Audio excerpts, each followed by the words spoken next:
মানবিক কর্মসূচি দীর্ঘদিন ধরে আন্তর্জাতিক রাজনীতির অন্যতম আলোচিত এবং বিতর্কিত বিষয়। ইরান বারবার দাবি করছে তাদের পারমাণবিক কার্যক্রম সম্পূর্ণ শান্তিপূর্ণ উদ্দেশ্যে পরিচালিত হচ্ছে, যেমন বিদ্যুৎ উৎপাদন, চিকিৎসা গবেষণা এবং প্রযুক্তি উন্নয়ন। তবে আন্তর্জাতিক বিশ্লেষকদের একটি বড় অংশ মনে করে এর পেছনে নিরাপত্তা, কৌশলগত ভারসাম্য এবং রাজনৈতিক প্রভাব বিস্তারের লক্ষ্যে কাজ করছে। কিন্তু প্রশ্ন হলো, ইরান কেন এত ঝুঁকি নিয়ে পারমাণবিক সক্ষমতার দিকে এগোতে চায়? ইরান এমন একটি অঞ্চলে অবস্থান করছে যেখানে ভূরাজনৈতিক উত্তেজনা, দীর্ঘদিনের বাস্তবতা, মধ্যপ্রাচ্যের রাজনৈতিক পরিবেশ অত্যন্ত জটিল এবং বিভিন্ন শক্তিধর দেশের উপস্থিতি ইরানের নিরাপত্তা নীতিকে গভীরভাবে প্রভাবিত করেছে। বিশেষ করে যুক্তরাষ্ট্র, ইসরায়েল এবং কিছু উপসাগরীয় দেশের সঙ্গে ইরানের সম্পর্ক বহু বছর ধরেই উত্তেজনাপূর্ণ। ইরান মনে করে তাদের বিরুদ্ধে সাময়িক হস্তক্ষেপের ঝুঁকি সবসময় বিদ্যমান। এই ধারণাকে আরও শক্তিশালী করেছে 2003 সালের ইরাক যুদ্ধে লিবিয়ার শাসক মোহাম্মদ গাদ্দাফির পতন। এই ঘটনা ইরানকে বুঝিয়েছে দুর্বল প্রতিরক্ষা ব্যবস্থা থাকলে বড় শক্তির চাপের মুখে পড়তে হতে পারে। এই কারণে অনেক বিশ্লেষক মনে করেন ইরান পারমাণবিক সক্ষমতাকে একটি ডিটারেন্স বা প্রতিরোধ শক্তি হিসাবে দেখে, অর্থাৎ এমন একটি শক্তি যা শত্রুকে সরাসরি আক্রমণ থেকে বিরত রাখে।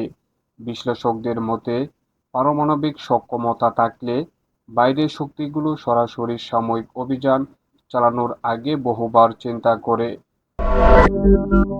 মধ্যপ্রাচ্য শুধু যুদ্ধ নয়, ক্ষমতার প্রতিযোগিতার কেন্দ্রে সৌদি আরব, তুরস্ক, ইসরায়েল, ইরান এই দেশগুলো দীর্ঘদিন ধরে আঞ্চলিক প্রভাব বিস্তারের প্রতিযোগিতা রয়েছে। এই বাস্তবতায় পারমাণবিক সক্ষমতা একটি দেশের আন্তর্জাতিক মর্যাদা অনেক বাড়িয়ে দেয়।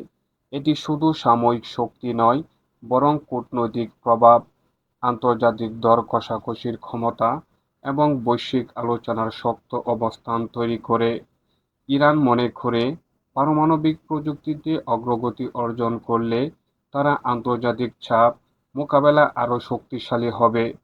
পাশাপাশি দীর্ঘদিনের অর্থনৈতিক নিষেধাজ্ঞা এবং পশ্চিমা চাপের মধ্যেও নিজেদের শক্তিশালী রাষ্ট্র হিসাবে তুলে ধরতে চায় তেহরান।